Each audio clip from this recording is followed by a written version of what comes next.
Hello everyone, welcome back. It's great to see you as always. This is lecture 9 in our epic video lecture series. I know you're probably tired of hearing me say this, but if you haven't already, please press pause on the video and print out the lecture notes, highlight all the terms so we can go through it together. So, are you ready? Let's get started. The first one, I'm almost certain you don't know it. Please repeat after me.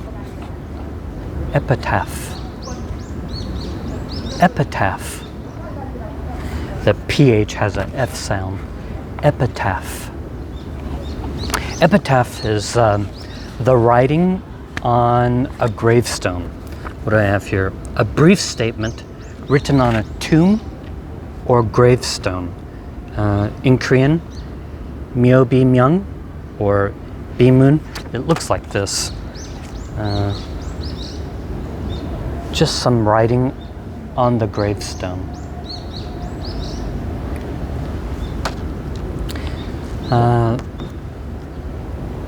Sometimes it's short, like the person's name, the year they were born, and the year they died, but sometimes it's the epitaph is longer.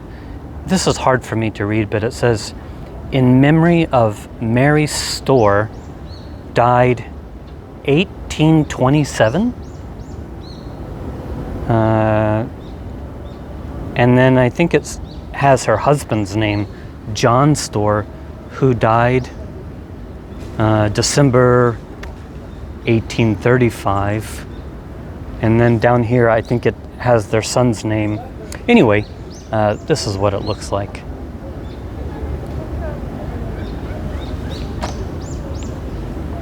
This is kind of interesting.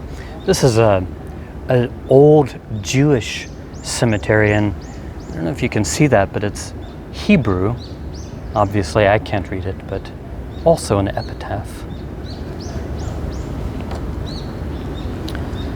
A lot of epitaphs are, no, I won't say a lot, but many of them are weather-beaten.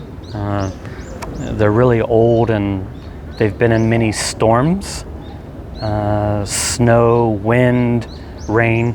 This one, it's really hard for me to read. Erected, so it was built, erected by someone in memory of his son.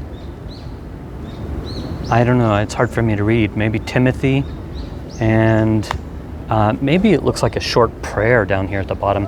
Again, it's difficult for me to read, but most people never stop to consider what their epitaph will read. Someday, many years from now, I will close my eyes, never to awake. I want my epitaph to read,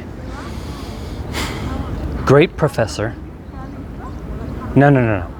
Great friend, debonair professor.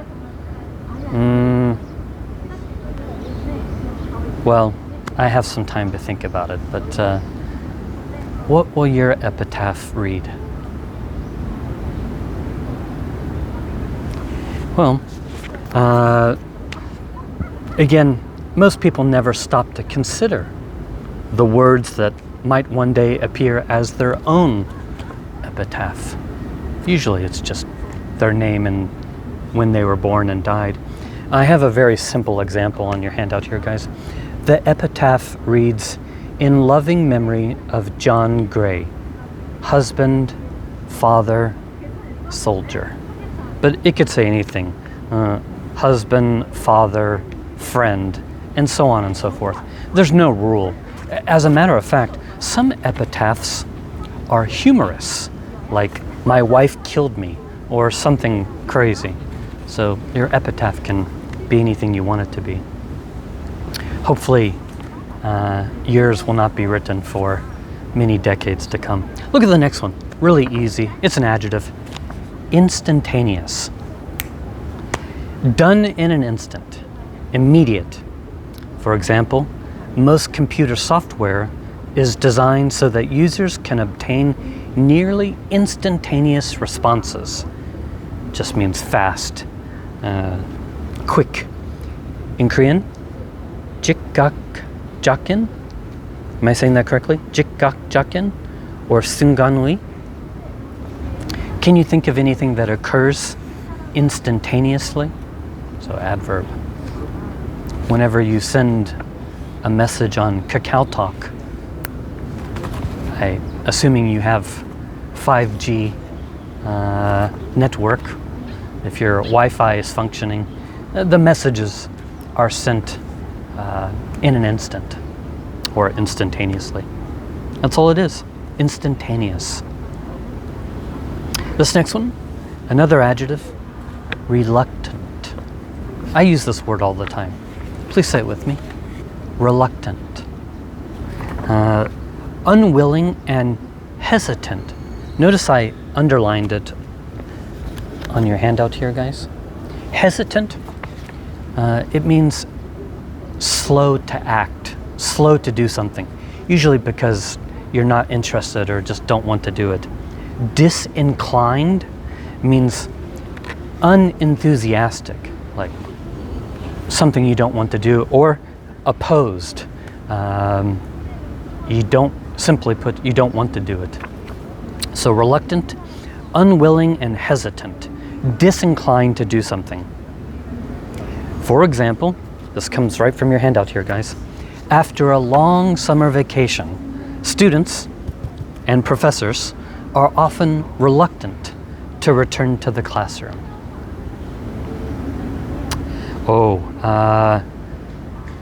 In Korean, 갈리는, or let me try to say this, 마지못해 하는. Can you think of anything you're reluctant to do? Maybe you are reluctant to go to your next class.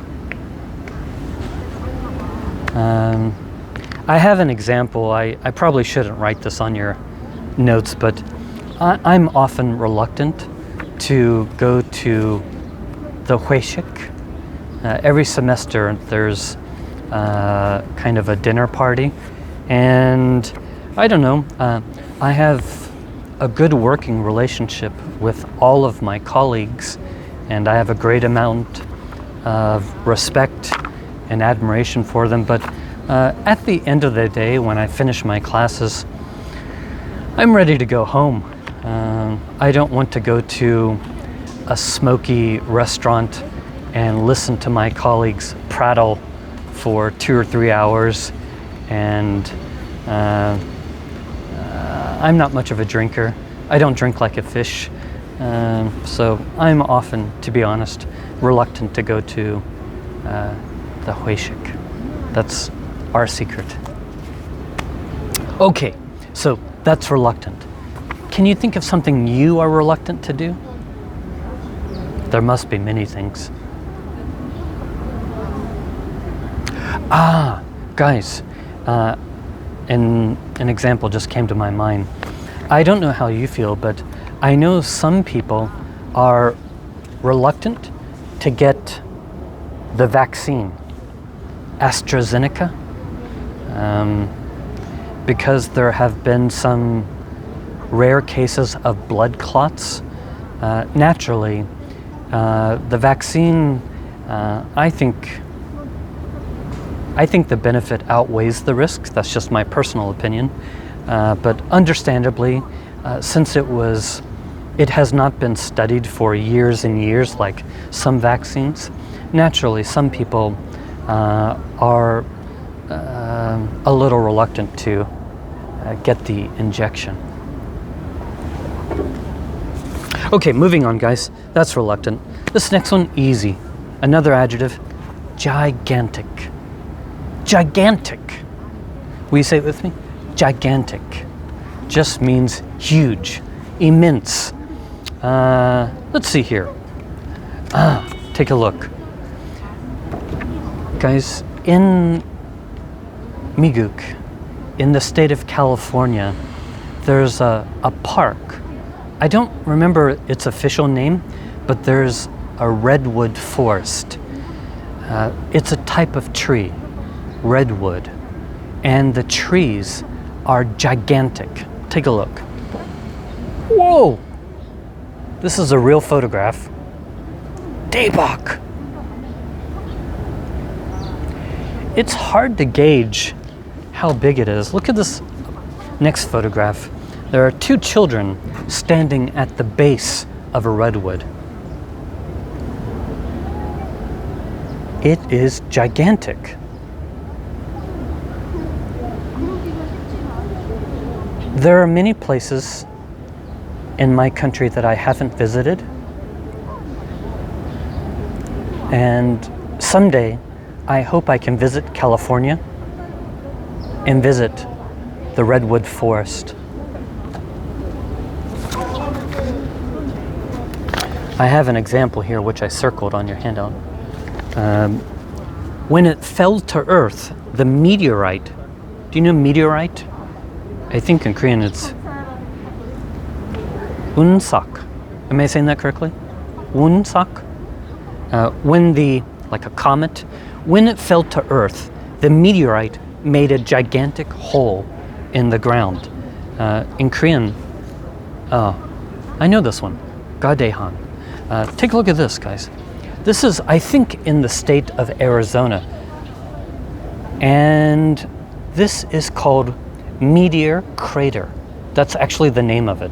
They don't have a special name. They just call it Meteor Crater. And again, it's hard to gauge how big it is until you see someone standing in front of it. Here's another picture. It left a gigantic hole. And by the way, you can visit it.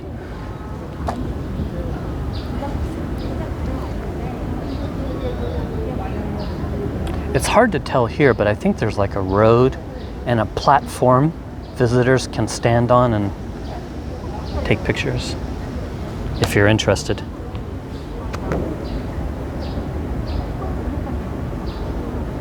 Gigantic. This is the best picture I have. High resolution. It's kind of inside the crater.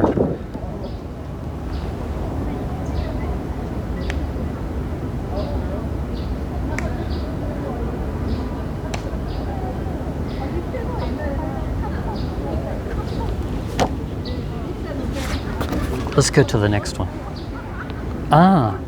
Celestial. Maybe you don't know this one. Celestial, it's anything relating to the sky or visible heavens. Sounds like my name, heaven. Anything relating to the sky or, key point here, visible heavens. For example, the sun, the moon, stars, they are all celestial bodies. And when I say celestial body, I just mean celestial object or objects in the sky. Celestial body. So anything having to do with the sky or the heavens. For example,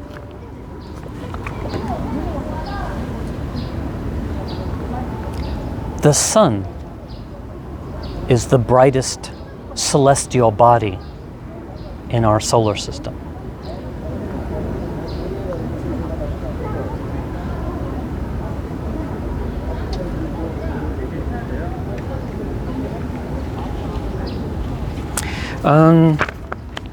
The translation for celestial, maybe concentrate on the second one. See where I am, guys? Is it focusing? I think it's Chancheui, celestial. The other two are similar. Hanoli, I think that means heavenly. Chansangli, also heavenly. For some reason, I think Chancheui is the best translation. In fact, put a star by celestial. I want you to find that on the test. This next one, it seems like a lot of these are easy today. Legendary. very famous and admired or spoken about. If you describe someone or something as legendary, you mean that they are very famous and many stories are told about them. Well, guys, all you have to do is think about our class. Our class is the most famous, celebrated, and well-known at Hankook University of Foreign Studies. Just kidding. In Korean, legendary? Jansal Jakin? Jansal Jakin. Our class is Jansal Jakin. Okay, moving on, guys. This next one, it's a noun. Maybe you don't know this one.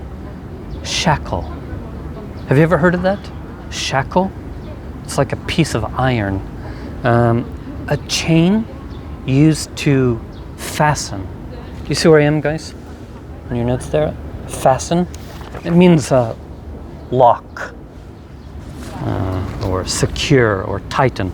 A chain used to fasten a prisoner's wrists or their ankles. For example, the prisoner was led away, so he was taken away. The prisoner was led away in shackles. So here's the chain, but this part is actually the shackle.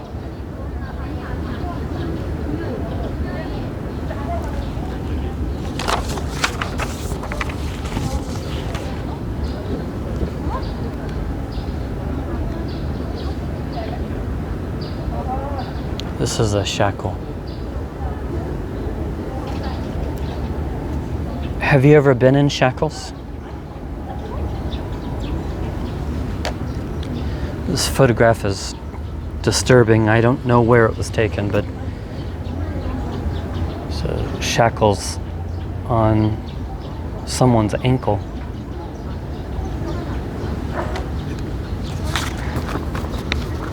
Students, look at the second example on your handout here. As you know, millions of immigrants willingly came to America from all over the world, but Africans arrived in shackles. And I have a photograph here. Well, actually, it's kind of a diagram. And it shows how all the people on the boat, they were not passengers. They were treated as like cargo. And I know it's hard to see, but you can see them all lined up. I think they were all shackled together. And look over here, guys. A lock and key, you guessed it, type of shackle. I imagine they were all in shackles. I wish I could get that to focus. This is the same picture, just a little larger.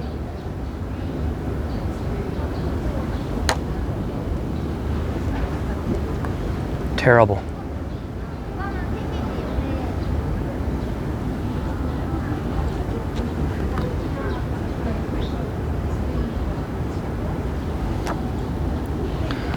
I want you to look at this. This is an old cartoon, and I'm not sure, but it looks like an auction. Do you know auction, where you sell or buy or sell something? And you can see the man is in shackles. I'm not really sure about the context of this. And here's a similar, this is a very old cartoon, and it's a white man attempting to put a black man in shackles. See?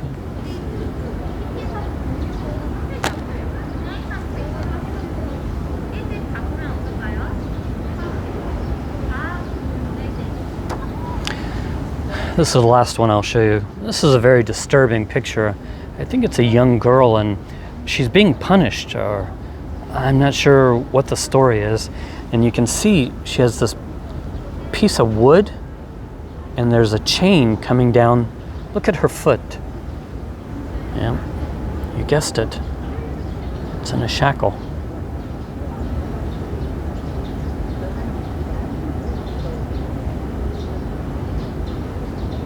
I don't know when this photograph was taken, maybe 100 years ago. All right, so shackles, jak sui, or sui go lang. All right, so that's shackle. This next one, it's a noun. I think it's pretty easy. Narrative. A narrative is just a story. That's it, guys. A story or a description of a series of events. So first, second, third. Or a story of life experiences. And if you look at your handout, guys, I put a little star by one of the definitions. A narrative is a story that you can write or tell, usually in great detail. That's a key point. It can be true or it can be fictitious. It can be made up, make-believe. For example, this is the second one on your paper. He's writing a detailed narrative of his life on the island. What does that mean? He's writing a detailed narrative. Very simply, he's writing a detailed story. And look at the third example. The narrative of the West African captive gives us a vivid picture. Do you know that word vivid? In Korean, I think it's 생생한, producing powerful feelings or strong, clear pictures in the mind. So the narrative or story of the West African gives us a vivid picture of the horrors aboard a slave ship. So the story of the West African. In Korean, 이야기, story, or alternatively, 설화, a tale. So that's narrative, just a story. Can be written or shared orally. Usually it's in great detail. It can be true or fictitious. This next one I like. Maybe you don't know it. It's a verb. Prowl. Prowl. Please say it with me. Prowl. It means to move around quietly in a place, trying not to be seen or heard, such as an animal does when hunting. So for example, the fox. Yawu, the fox was on the prowl near the chickens. Take a look at this picture. Notice how its head is low, trying not to be seen, sneaking around quietly. It's prowling for food.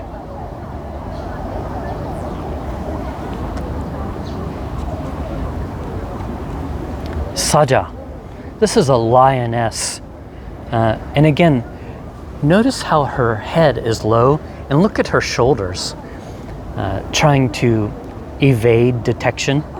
She's sneaking up on a zebra or a gazelle.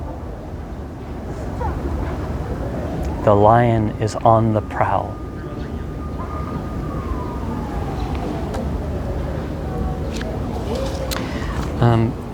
Whenever I hear prowl, I do think about animals, but it can be a person. For example, the noun prowler, if you hear something outside your house, I think there's a prowler outside. It just means, you know, like an intruder.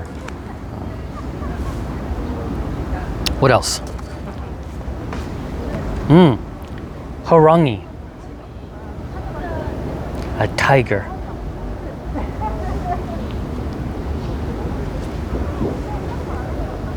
Another fox. This one's in the snow. This one is my favorite.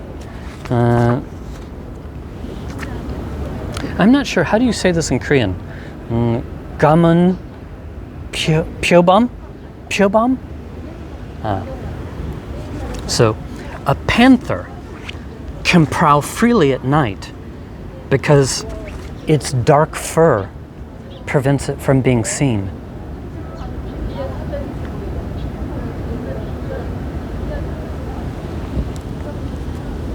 Last one. A leopard, and same thing.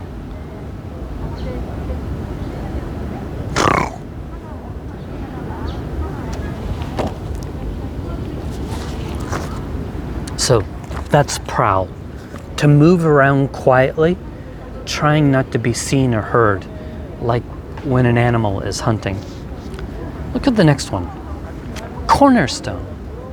It's a noun. The starting point of a building, or alternatively, sometimes it's used or can be defined as a fundamental principle. I'll explain that later. But look at the second definition. A large rectangular stone in the corner of a building, especially one with the date when the building was made or some other writing on it. It looks like this.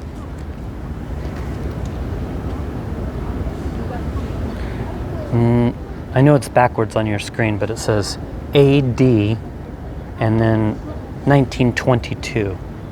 I assume that's the year the building was constructed.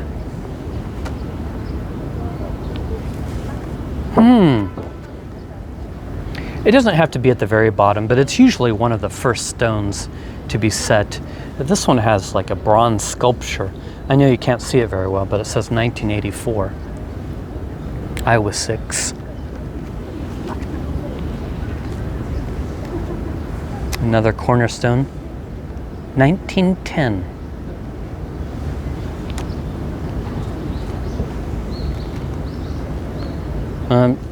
It says 1919, and there's some writing here. It's hard for me to read. It says Miller, and then some names. I think I know what this is. Maybe this is the architecture firm that designed the building. And then down here it's the city, Chicago, Illinois. I know it's hard to read, but.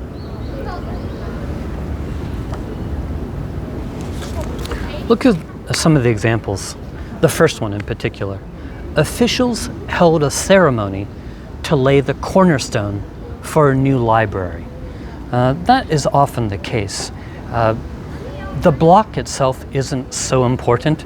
It's just to celebrate the beginning of a new building or a new chapter.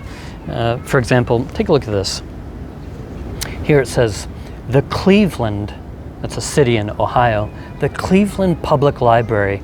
And here they have the year written in Roman numerals. It says 1923.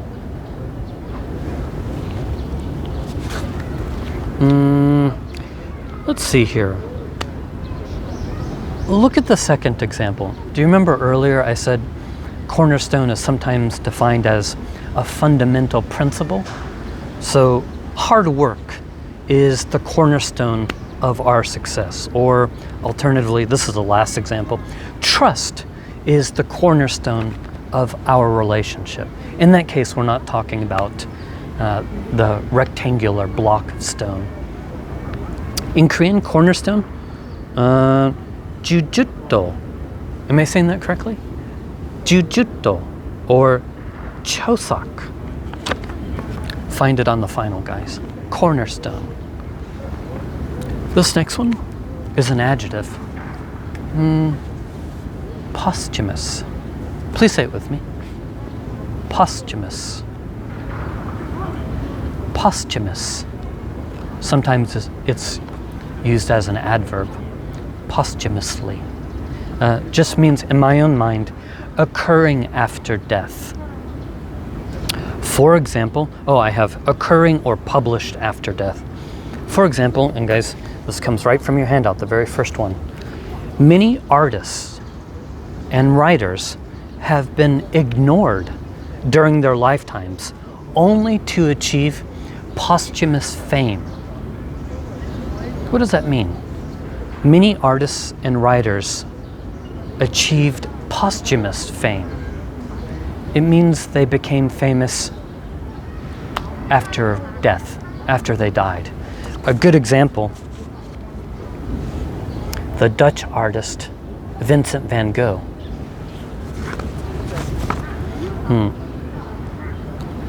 Vincent van Gogh, and this comes from your handout, is posthumously celebrated as one of the greatest artists of all time. What does that mean? Posthumously celebrated. Well, he died penniless. He committed suicide. But in the years since his death, he has become one of the most beloved artists of all time. So he became famous. He was recognized after he died, literally after death. Have you ever seen a Van Gogh painting?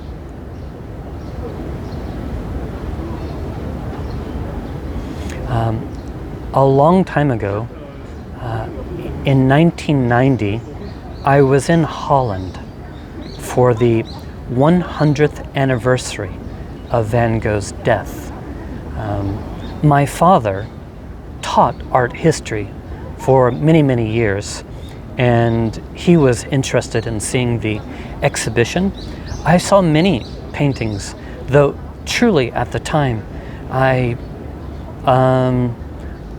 didn't fully appreciate who the artist was and the magnificent works of art that I was seeing. I've seen some paintings since. About 10 years ago, I went to the Hermitage in St. Petersburg, Russia. It's a famous museum, and I saw some Van Gogh paintings there, and I had a deeper appreciation at that time. Okay, anyway, posthumous, occurring after death. One more example, guys. The soldier was posthumously awarded a Silver Star. So sometimes, guys, just as an example, a soldier is killed in Iraq or Afghanistan. Sometimes he or she is given a ribbon or a medal for bravery, but since they are already dead, usually this medal is given to their family, their mom or dad. So the soldier was posthumously awarded a Silver Star. What does that mean? The soldier was posthumously awarded. Very simply, they were given an award after they died. In Korean, posthumous? 사후의? 사후의? Or 사후에? Good. That's a good word to know. All right, guys, I know you're getting tired. I'll try to wrap this up quickly. This next one, inaudible. You remember the prefix in, in means not. So literally, not audible or not able to be heard. If a sound is inaudible, you can't hear it.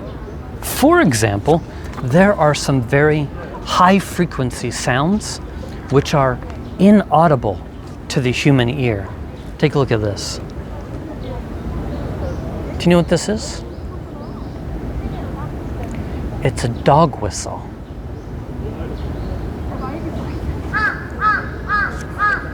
I wish I had one. I could probably buy one on coupon. So here it says, high-pitched dog whistle.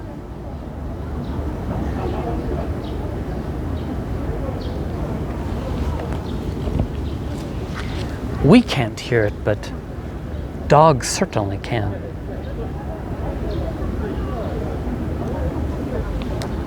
doesn't have to be a dog whistle. It could be a whisper.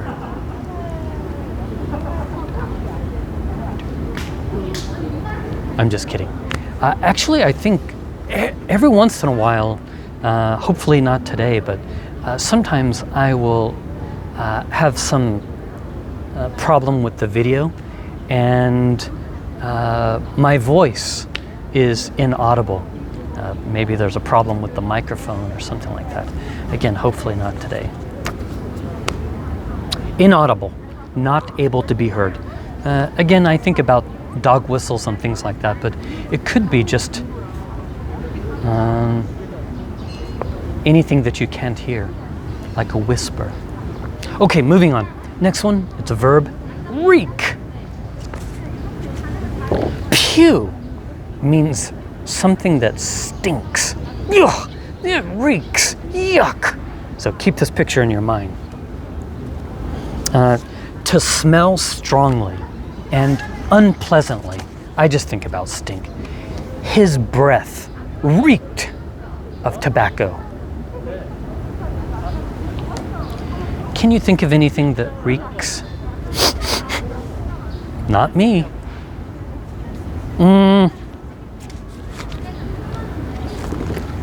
Sometimes men or women, they use a lot of perfume, or in the case of a man, cologne. I don't like that. I like perfume, but if they use too much, I don't know, like on the subway or on a bus or something like that, it makes me feel uncomfortable because the smell is so strong. Can you think of anything that reeks? What about 화장실? Most are okay, but sometimes if it's many people have been going there, sometimes a public restroom can reek. Oh my God. Do you know this, guys? The fruit of a ginkgo tree.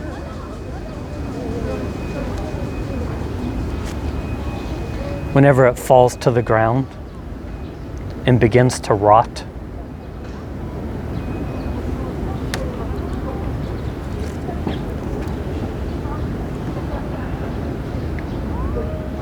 do you like the smell?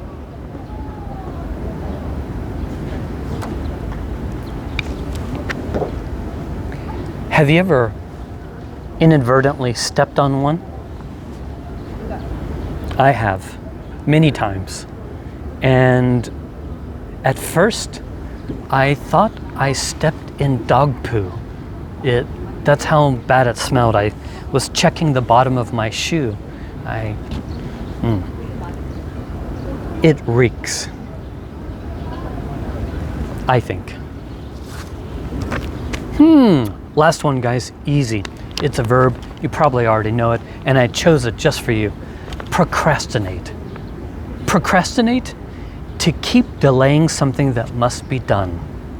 Often because it's unpleasant or boring. I know I have to prepare for Scott's final, but I just keep procrastinating. Do you procrastinate? I do. That's right, I'm human. So for example, I procrastinate cleaning my apartment. I should probably clean my kitchen sink or do a load of laundry. But maybe I would rather watch Netflix or, go to a cafe. Most students put off, that's a phrasal verb, means delay. Most students procrastinate doing their homework until the very last minute. Please say it with me. Procrastinate. I have been procrastinating. I've been procrastinating. Well, I do it too, but please don't wait until the very last minute. Guys, let's call it a day. The mercury is rising. Do you remember the mercury is rising? It means it's getting warm outside. I hope you're doing well, and I look forward to seeing you in the next video. Goodbye.